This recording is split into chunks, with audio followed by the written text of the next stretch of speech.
Olá, estamos começando mais uma edição do Pautando Esporte, programa de esporte no canal 35 da TV aberta JF TV Câmara. Lembrando novamente que os programas, depois de veiculados, sobem para o YouTube do JF TV Câmara e também do portal Toque de Bola. Hoje nós vamos falar de um projeto que, em relação a resultados, sempre traz coisas positivas para a cidade. Vamos contar um pouquinho também dessa história do projeto CRIA, que é o Centro Regional de Iniciação ao Atletismo da Universidade Federal de Juiz de Fora. O nosso convidado é o professor Jorge Perrot, que coordena esse trabalho. Perrot, obrigado pela presença.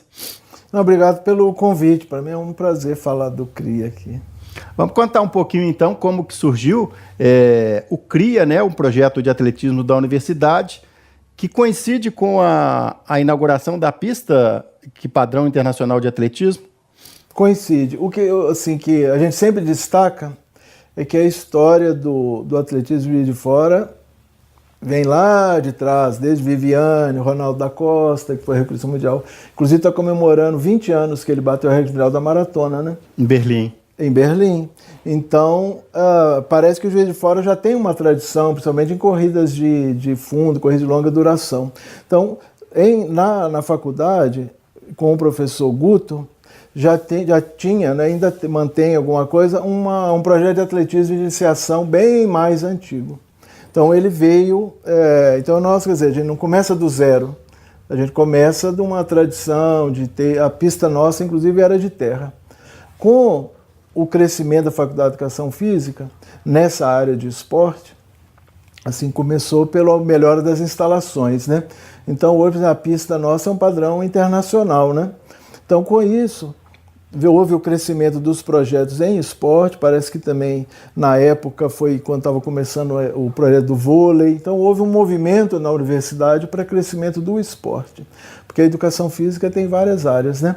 Inclusive, houve um crescimento muito grande na área de saúde, com a inauguração do CAS, né? Então, a educação física, como ela tem inserção em todas essas áreas, uma delas é o esporte, houve um crescimento, e com isso a gente conseguiu um projeto na Secretaria de Estado de Esporte, chamada Minas Olímpica. No início do CRIA, então? No início do CRIA começa aí, né? O Minas Olímpica, que era da Secretaria de Estado, do Estado, em parceria com a universidade, e que era para dar formação esportiva generalizada para as crianças.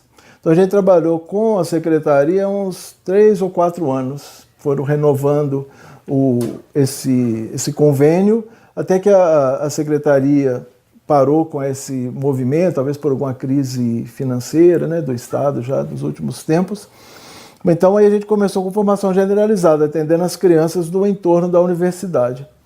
Aí, não sei porquê, ou talvez eu saiba porquê, né, dentro de vários esportes que a gente trabalhava, o atletismo que foi crescendo. Então eu acho também que pelas instalações, pelo talvez o talento das crianças e talvez a própria inclinação dos professores, né, que talvez eu pelo menos vim do atletismo quando eu era novo. Então, foi aparecendo mais um resultado no atletismo. Antes de falar mais um pouquinho do trabalho, né, do CRIA, dos atletas que têm dado resultado, a gente sempre aproveita esse tempo um pouquinho maior do programa. Se você quiser citar alguns profissionais lá da educação física que foram os antecessores também desse trabalho lá no atletismo. É o Zé Augusto, o Guto, né? Ninguém conhece ele por Zé Augusto. É verdade. Ele é do atletismo também. Ele foi meu contemporâneo na época de universitário, década de 70, ele já fazia atletismo. Então sempre teve esse projeto. Na época era parceria com a Caixa. E ele trabalhou muito tempo. Inclusive, alguns atletas que hoje competem começaram nesse projeto. O Ebert, né, que é campeão do ranking, aí é um exemplo. E o Guto tinha um bolsista, que era o Marcos Vinícius, que hoje é professor, está fazendo doutorado e tudo nessa linha de atletismo. Então, esses foram os nossos precursores, vamos dizer assim, os fundadores, né? Aí que depois que veio o nosso projeto, no início, os bolsistas, alguns não tinham nenhuma experiência com atletismo, alguns tinham muito poucas. E hoje, por exemplo, tem um dos nossos bolsistas lá, já está fazendo doutorado em atletismo. Então, é isso que a gente sempre gosta de destacar aqui, o projeto, A ponta do iceberg, assim, que é mais vista, né, pela imprensa, pela comunidade, são os resultados esportivos. Mas como ele é um projeto de extensão, o projeto de extensão na universidade, ele tem vários objetivos e várias facetas assim. Uma delas é formar recursos humanos, né? A universidade também ter no projeto de extensão a possibilidade não só de estender o que ela desenvolve à comunidade, mas para a universidade é bom também que é tipo um laboratório, né? Ela também pode colocar em prática o conhecimento que ela mesma constrói, né? Então, o projeto é ligado à pós-graduação, está formando mestres e doutores em educação física com essa inclinação para o atletismo. É campo de estágio para os alunos da graduação aprenderem atletismo. Então, até esse nome CRIA, ele é de iniciação, mas não só para formar atleta, mas formar professores, né? Que tem professores que entram ali, não tem experiência no atletismo. É como o vôlei, né? A gente também teve a oportunidade de conversar com o Maurício Bara Filho e também não teve tanta repercussão quanto o time, mas também nasce de um projeto de extensão. Nasce. Porque para estar na universidade, vamos pensar, para ter um projeto lá de atletismo na universidade, não seria o lugar se for só atletismo, né? Porque a função da universidade é formar recursos humanos, desenvolver conhecimentos, né? Então, todo projeto de extensão da universidade ele tem que ter essa múltipla função, senão ele não se justifica a universidade ter uma equipe, né? Igual o Marcelo tem uma equipe de futebol também que está formando treinadores, dá cursos, eles estão trabalhando nessa ideia. Então, o projeto de extensão ele é vinculado à Pró-Reitoria de Extensão, tem vários objetivos acadêmicos de formação de recursos humanos e conhecimento, né, científico, e a universidade ela é muito preocupada com a inserção dela, não só em termos de conhecimento, que ela cumpre essa função, né, de formar o recurso humano para toda a região, de várias profissões, né? Mas ela também se preocupa com esse aspecto social, dela se inserir ali nesse contexto, também na Cidade Alta. Tem um projeto lá que chama Boa Vizinhança. Então, essa parte de atender a comunidade do entorno da universidade é um dos aspectos desse projeto, né? Então, aproveitando essa deixa, essa boa vizinhança e o projeto CRIA, o pai que está vendo, de repente, o filho que tem aptidão para o atletismo, como é que faz para começar a batalha? É muito fácil, porque não há seleção, né? Porque é assim, no futebol jogam 11, né? Todo mundo sabe. Então, se eu for ter um projeto de futebol, eu consigo pôr 22 meninos, por exemplo. No atletismo, numa pista muito grande, cabem todos. Então, não há seleção, né? Então, todo mundo que quiser treinar, é nosso interesse mostrar o atletismo para as crianças, ou até adultos que quiser começar a treinar também pode. Então, não há nenhuma exigência, nenhuma burocracia, nenhuma formalidade, não paga. Os treinamentos são de manhã às 8 horas e à tarde às 14h30. Então a pessoa quer treinar, né? Aí ela nos procura lá na pista nesses horários, começa a treinar. Com alguns treinos, se ela sentir que é isso que ela quer, ela preenche um formulário lá, muito simples também, e já está vinculada ao projeto. Com o tempo, as pessoas vão treinando, alguns treina um período, fica satisfeito em conhecer o atletismo, né? Já é uma fase importante da vida dela. E os que são mais talentosos vão progredindo. Essas aptidões, né? Daqui a pouco a gente vai falar desses resultados, pelo menos uma parte, são muitos resultados nacionais, internacionais dessa equipe de atletas. E aí você citou o futebol, né? Que tem milhões para poucas vagas para chegar a um futebol profissional. Como é que dá para, com a experiência do senhor também da equipe, enxergar as aptidões e também encaminhar para aquela prova específica? Hoje a gente tem o Luiz, tem a Rafa, tem vários exemplos. Como é que funciona aí identificar aptidões e encaminhar para a prova melhor? Porque todo mundo, o sistema de descoberta de talento e formação é mais ou menos universal. Todos os lugares eles trabalham mais ou menos da mesma maneira. Começa, como o atletismo é um esporte muito diversificado, as pessoas até parece que são esportes diferentes, né?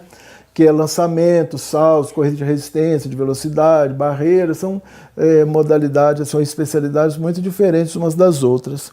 Então, o primeiro passo, a pessoa passa por todas as provas, conhece, né? E faz alguma formação, melhora um pouco a condição física. Aí os professores vão percebendo que nessa amostragem, assim, né, que ela passa por todas as provas, ela já vai se mostrando com maior facilidade para fazer uma prova ou outra. Aí no próximo nível, ela já fica num grupo de provas.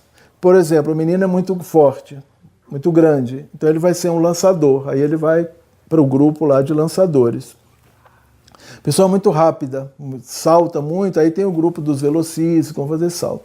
E os pequenininhos vão para a prova de resistência. Porque é engraçado também, você imagina, no nosso imaginário, o atleta é uma pessoa super grandona. Os melhores de corrida de fundo são os pequenininhos, né? É bacana, até tem espaço para todo mundo. É grande, é rápido, é lento, é pequeno, né? Então, por exemplo, porque eu que me dedico mais ao treinamento dos corredores de longa distância, são os menorzinhos. Então, esses vão para... Aí sim, ele vai mostrando que ele tem mais resistência que os outros, ele vai se direcionando para provas mais longas, né? E tem uma coisa também que a própria confederação, a regra da confederação, para os meninos muito novos, abaixo de 16 anos, eles correm no máximo 1.000 metros. Abaixo de 18, corre 3.000 metros. Com abaixo de 20, aí ele já vai 5 e 10 mil metros. Então a própria regulamentação do atletismo vai levando, já vai encaminhando. Vai encaminhando, né? Então, e essa parceria com as escolas, professor, como funciona? A gente tem um relacionamento muito bom com as escolas do entorno da universidade, porque o talento está na escola, né? Então a escola tem um papel muito importante na descoberta do talento. Acho que a função da escola, inclusive, é desenvolver os potenciais das crianças, ou em área de história, geografia, música e a parte também de esporte, né? Então a gente tem um relacionamento muito bom com as escolas, né? E com a Secretaria de Esportes também. A gente trabalha muito junto com eles na condução dos jogos intercolegiais, né? E tem uma agora que a gente gostaria de destacar, é o Colégio Apogeu. O Apogeu nos ajuda muito, ele dá bolsa de estudo para alguns atletas. Então, dos nossos atletas que se destacam e também que são bons de escola, né? Aí eles têm vários que têm bolsa no Apogeu, e quando é competição colegial, eles representam o Apogeu, né? Tá certo. É o projeto CRIA de Atletismo da Universidade Federal de Juiz de Fora, e praticamente a cada mês ou a cada bimestre a gente tem Francisco, que é o filho do Jorge, campeão brasileiro, Luiz Maurício, classificado para o Mundial, Rafaela Disse, recordista brasileira do dardo, Pedro Henrique também com título, com sul-americano, e esses meninos começaram lá bem pequenininhos. Muito crianças, né? Com 12 anos, 13 anos. Uma coisa que a gente gosta de... Porque sempre que você faz um trabalho, você também procura fazer uma reflexão sobre aquilo, se eu estou fazendo direito. Tudo que a gente faz na vida, você vai fazendo e vai tentando ver se sua vida está andando bem naquilo, né? Uma coisa assim que é um indicador para nós, que o nosso projeto ele tem funcionado bem, é a permanência das crianças. Porque nessa área de projetos sociais e tudo, às vezes você vê muito oba-oba, assim, de evento, de alguma coisa e tudo, mas assim, na minha opinião, em termos de promoção social e tudo, isso não funciona. Você fazer um grande evento, alguma coisa, tira umas fotos e tudo. Passou. Então você está lá, trabalhando um trabalho consistente, permanente, de 6 anos, né? E está com os mesmos meninos crescendo e tudo, é um sinal que estão funcionando bem. Aí os resultados vão aparecendo, né?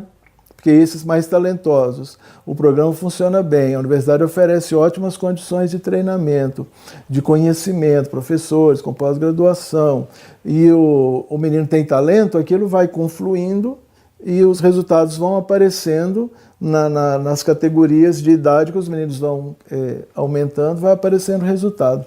Uma coisa que a gente está muito satisfeito também é que o esporte, para chegar num profissional, é em não sei quantos milhões, né? E a estrada é muito dura, às vezes acontecem muitas coisas que a pessoa, às vezes mesmo talentosa, não consegue chegar num nível de ser um atleta profissional, né? Mas o adolescente que faz esporte de uma maneira organizada, sério, aquilo pode mudar a vida dele, né? É uma experiência que ele incorpora. Uma das formas que a gente percebe é que o adolescente ele gosta de esporte, se identifica com aquilo. Aí ele se identifica com o professor dele. Ele quer ser igual ao professor, ele quer ser professor também, né? Então nós já temos vários alunos nossos que já estão cursando educação física. Então, mesmo que a pessoa... Porque às vezes você faz um projeto, tem lá 100 meninos. Qual desses que vai para a Olimpíada de Tóquio? Às vezes nenhum, né? A chance de ir para um negócio desse é muito pequena, depende de um conjunto de fatores que às vezes não tem condição de controlar. Então, mas esses jovens que estão fazendo atletismo, é uma experiência muito significativa na vida deles. Aí eles agora vão ser professores, vão ter assim, a profissão já determinada, o cara se coloca no mundo, eu sou do esporte. Se forma como, né, é o que se fala às vezes, mas nesse caso é na prática, se forma mesmo como atleta, como cidadão, e ainda tem a chance de repassar esse conhecimento que ele vai ser feliz, vai ter uma profissão que ele gosta daquilo, né? Então agora, lá na faculdade hoje, tem o Francisco e a Rafaela, entrou agora, e uma que treinou com a gente, deu uma parada e voltou, a Tainá Mitterhoff. Estão cursando a educação física? Educação física com a gente. No Gramber, tem o Neemias e a Amanda. Tem um outro rapaz que está na Faxon. Uns que foram passar para a Federal de Lavras, tem lá a Camila, o Lucas, o Carlos Eduardo. Então, assim, a escola tá boa. Nós estamos criando uma geração que vão ser os futuros professores. Então, para o atletismo, para o esporte é bom, porque você está formando gerações, e para cada pessoa, era um menino que talvez não tivesse oportunidade, né? Poderia estar aí tentando alguma coisa, não sabe nem o que ele é de verdade, né? Então, a gente fica feliz que os meninos vão ser professores, estão mais ou menos encaixados assim na vida, né? Então, tem uma vida bacana, normal, né? Que é o sonho de todo mundo, é ter uma profissão, trabalhar, fazer o que gosta, né? Bacana, o esporte, a formação. Daqui a pouco a gente vai falar um pouquinho mais com o professor Jorge Perrot no segundo bloco. Ele fez com o filho dele, que também é atleta. A gente vai falar como é que é essa relação também de pai atleta no Quênia, para conhecer lá esse país com tantos resultados no atletismo e falar um pouquinho mais dessas conquistas expressivas nacionais e internacionais dos atletas que hoje mas começaram menininhos lá na Universidade Federal de Juiz de Fora. Daqui a pouquinho a gente volta no segundo bloco do Pautando o Esporte. Até já!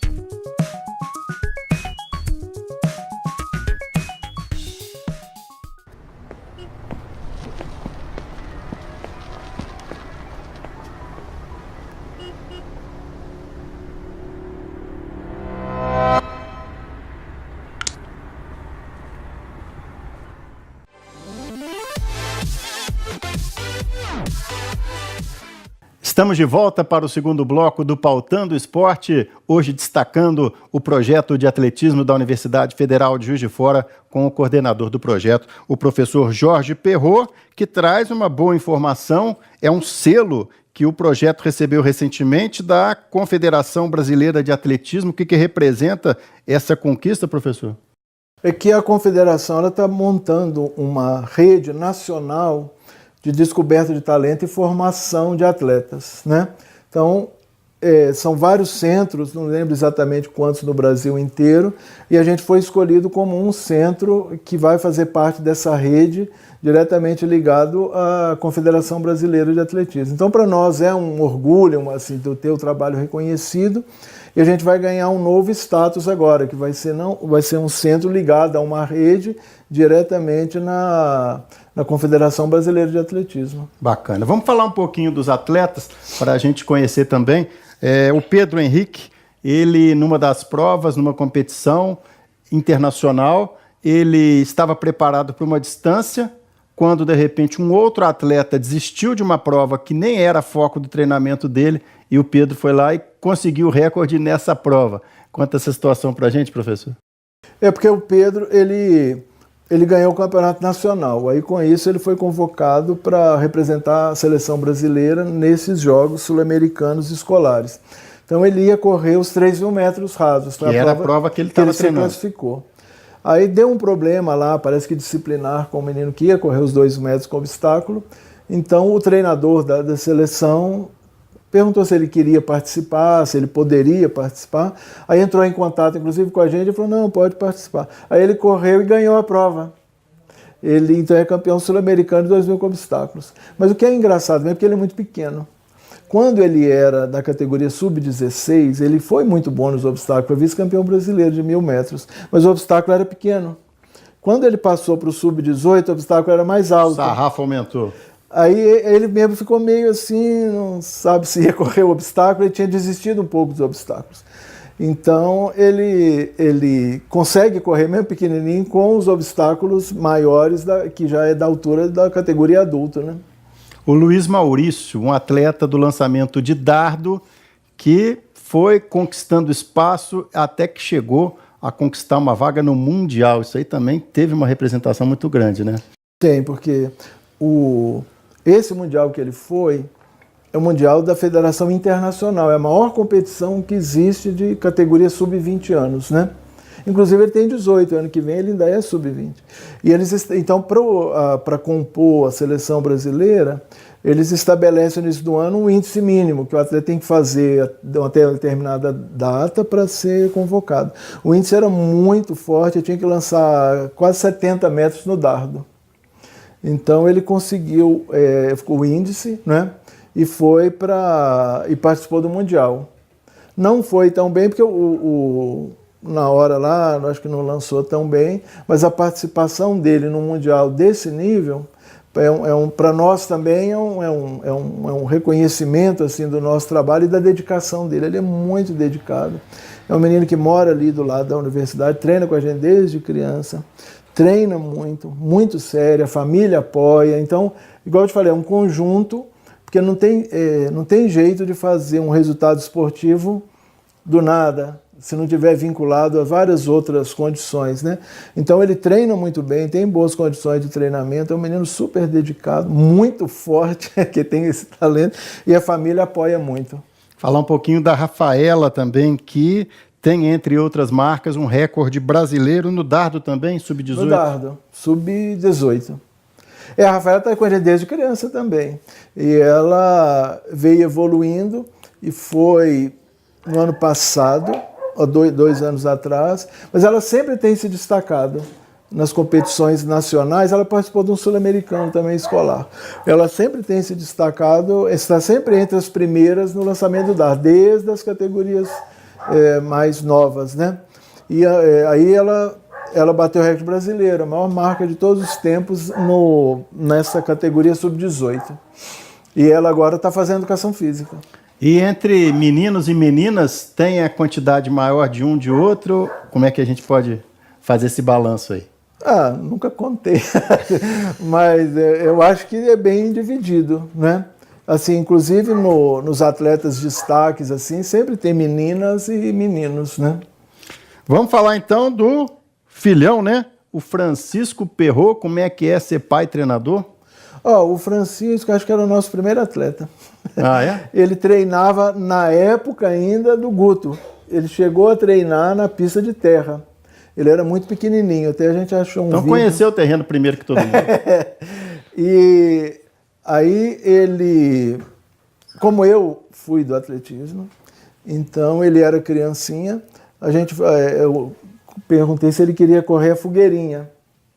Inclusive, é uma coisa que a gente sempre tem que reforçar para os patrocinadores, para os organizadores, que a promoção desses eventos com criança é fundamental, né? Porque você treina um menino, mas não tem como competir, não participa, né? Esporte é competição, é desafio, né? Então, ele participou da fogueirinha. Na época, quem coordenava era o Marquinhos. Aí eu, com muito medo, que ele é filhinho do papai, aí eu falei, olha, você vai, mas muito cuidado, se você não for bem não tem problema, porque atletismo é um esporte... Tirar o peso dele, né? Ele nunca tinha corrido. Aí eu falei, atletismo é esquisito, parece uns meninos magrinhos, compridos, que você não sabe de onde é que esse menino tira tanta velocidade. Aí ele correu, ele ganhou a prova. assim, do nada, sem treinar, sem nada. Aí foi uma comoção na família. Aí depois a gente foi numa corrida também infantil lá no Rio, na São Sebastiãozinho. Aí ele ganhou a São Sebastiãozinho, no Rio de Janeiro. Falou, menino, corre, isso, né? sem treinamento, praticamente. Aí a gente começou a treinar uma vez por semana, ia na pista, não tinha o projeto ainda, treinava um pouco, fazia alguma coisa. Ele jogou muito nessa época futebol aqui no Zico, né? E aí ele foi crescendo, aí criou o projeto de atletismo nosso, ele entrou desde pequenininho e sempre ele vem desenvolvendo, sempre participou de todas as categorias, sub-16, sub-18, agora ele está no sub-20. Hoje ele é campeão brasileiro do sub-20, dos 10 mil metros. 10 mil metros. E recordista mineiro. Ele bateu o recorde mineiro esse ano também. Que era terceiro no Sul-Americano. No Sul-Americano de cross country. E o professor Perrot com o Francisco foram para uma temporada, para um mês no Quênia, né? Conta um pouquinho para a gente dessa experiência, como é que teve essa ideia e que vivências que trouxe de lá? A universidade me ajudou aí porque eu apresentei o projeto como uma viagem de estudos, né? Que não precisa nem falar que o Quênia, todo mundo conhece, onde tem os melhores corredores e todo mundo que estuda atletismo quer descobrir o segredo dos quenianos. Tem livros sobre isso, qual que é o segredo dos quenianos. Então a gente conseguiu um apoio da universidade para eu ir ao Quênia, passar um mês lá acompanhando. Aí eu levei o Francisco, ele pagou a passagem dele e a gente conseguiu lá ficar num centro de treinamento lá, que são muito simples, né? É quase que uma casa onde os atletas se reúnem. Então eu participava, e ele treinava com as pessoas lá e eu acompanhava, né? Então, para mim, foi uma experiência muito importante na minha formação, assim, de conviver com os atletas, o dia a dia deles lá, tentar descobrir o segredo deles. Em cima disso, né, um país com poucos recursos, mas com essa tradição, por mais que tenha literatura, falou, vamos ver isso de perto, vamos tirar isso a limpo?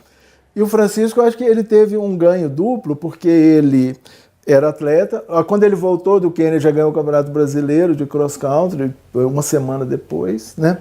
E como ele agora está cursando educação física, o sonho dele é ser treinador, ele já começa como treinador um nível acima, ele já tem conhecimento internacional, já conhece muito sobre treinamento, teve outras experiências, né? Agora, como pai, foi muito bacana, porque o Quênia é muito pobre, né? Então lá você aprende a dar valor às coisas simples, entendeu? A superação do povo e tudo. Então, para um adolescente, você leva na Disney, né? Conhecer o mundo mágico da Disney e tudo. Ele teve na Disney uns 3 anos atrás. Mas você levar uma criança para viver no Quênia, para lavar sua própria roupa, para tomar banho de canequinha, para comer negócio de fogão de lenha, acordar 6 horas da manhã, treinar em jejum, entendeu? Isso também a gente destacou lá na matéria do toque de bola, né? Quer dizer, a alimentação deles, teoricamente, não seria apropriada ou a ideal para os resultados, né? Isso, agora a visão minha como professor e tudo. Aí você volta com outra cabeça, você tem uma outra visão de treinamento esportivo, preparação, você vê que é muito mais simples do que a gente pensa, né? E muita coisa que a gente tem convicção absoluta que não é desse jeito, chega lá, você fala, pô, mas não é estranho. Primeiro, por exemplo, eles treinam, acordam 6 horas da manhã, né? Aí se movimenta, organiza, não toma café, né? Vai em jejum e treina. Aqui, se falar que vai treinar em jejum, as pessoas ficam loucas. Que isso, como você vai treinar em jejum? Aí eles treinam, aí voltam, tomam café, aí que vai tomar o café depois do treino. E se dedicam 100%. Eles eles têm uma casa que eles se reúnem, aí eles treinam, descansam, à tarde treinam de novo. E os professores, os profissionais também de lá, ou eles trazem alguns professores de outros lugares? Como é que é? Lá? Não, lá é um grupo assim que eles já têm um treinamento mais ou menos tradicional, eles se organizam e o treinamento deles é simples, eles mesmos se treinam. O que eles precisam muito, que é comum lá, são agentes. Porque como eles ganham corrida em qualquer lugar do mundo, eles precisam de alguém que faz esse agenciamento de colocar ele na corrida e tudo. Então eles têm alguns treinadores, mas muito mais são pessoas que fazem essa intermediação, né? Igual aqui no Brasil, eles sempre, não sei se vocês repararam, eles sempre correm pela Luasa ou pela MMC Fila, que é um treinador, que é o Coquinho, e outro que é o Luiz Antônio dos Santos. Luasa, na verdade, é o nome dele. Abreviando. Esse Luiz Antônio foi um grande maratonista, ganhou o Maratona de Chicago, e hoje ele é treinador e ele é o coordenador, ele é esse da Luasa. Então esse pessoal lá do centro que a gente estava é um centro da Luasa. Aí eles treinam lá durante 3 meses, quando está bem condicionado, vem para o Brasil e se reúnem em Taubaté e correm as corridas em que há premiação em dinheiro, essas coisas. Né? E trouxe alguma coisa de experiência de treinamento lá, mesmo nessa simplicidade, para incorporar aqui ao dia a dia? Muito em termos assim de método diferente, assim, não tem nada diferente, né? Aí você começa a ver que talvez treinamento é muito mais... É a simplicidade que impressionou, então. Pois é, dedicação, disciplina. Então não existe nem uma convicção grande, não existe um treinamento mágico. Que a pessoa, eu tenho um treinamento super, que você vai fazer uma vez e vai ser bom. Lá não, lá eles têm uma dedicação muito grande, tem uma genética muito favorável, porque é uma região de montanha, que são pastores há 5.000 anos que eles moram lá. E eles se dedicam muito, porque a economia do Quênia ainda é uma coisa rural, uma coisa que no Brasil seria do século passado e tal. Então eles veem no atletismo uma chance de sobrevivência, de ascensão social, eles já têm esse talento, né? Então eles se dedicam muito e treinam muito, e eles têm um ditado lá, que em inglês é training hard, win easy, quer dizer, treina muito duro que você ganha fácil. Então quando você vê as pessoas quenianos correndo aqui, com essa facilidade, ganhando todo mundo, você não imagina o tanto que eles treinam e que se dedicam, e treinam muito forte, eles são muito dedicados. Que é um lema lá, todo mundo lá no Quênia fala isso, alguém inventou essa frase lá. E estão repetindo até hoje. E eles acreditam nisso, eles treinam muito, dedicam muito, e quando vai correr, eles dão a impressão que aquilo é muito fácil, né? Tá certo. O professor citou já que muitos dos atletas, né, estão começando a cursar educação física, não só na Universidade Federal, mas em outras entidades. E agora vamos falar um pouquinho da nova geração que está chegando, que daqui a pouco também vai ganhar essas manchetes aí. Porque no atletismo, pela confederação, a partir de 12 anos começam as competições. Então não tem competição de criança muito pequena, igual outras modalidades, né? Então as categorias são sub-16, sub-18, sub-20. Então nós estamos falando dessa primeira geração que começou o projeto e agora já está no sub-20, né? E alguns eventualmente já estão até participando de competições adultas e tudo, então não tem essa sequência. Mas a continuidade não para. Então nós temos, por exemplo, esse ano, o Campeonato Brasileiro Sub-18, o João, que ganhou medalha nas barreiras, a Vivian, o Pedrinho correu Sub-18, e agora já está vindo uma outra onda de renovação na categoria Sub-16. Então agora, esse mês, no final do mês, vai ter um Campeonato Brasileiro em Fortaleza. Aí vão levar 3 atletas que já têm condição, já são campeões estaduais e já têm um nível de competição que é possível participar do brasileiro. Então tem a Luísa Campos, vai fazer o salto com vara, a Nalanda também Campos, que vai correr 75 e 250, e a Raíssa Matos, que vai fazer o salto triplo.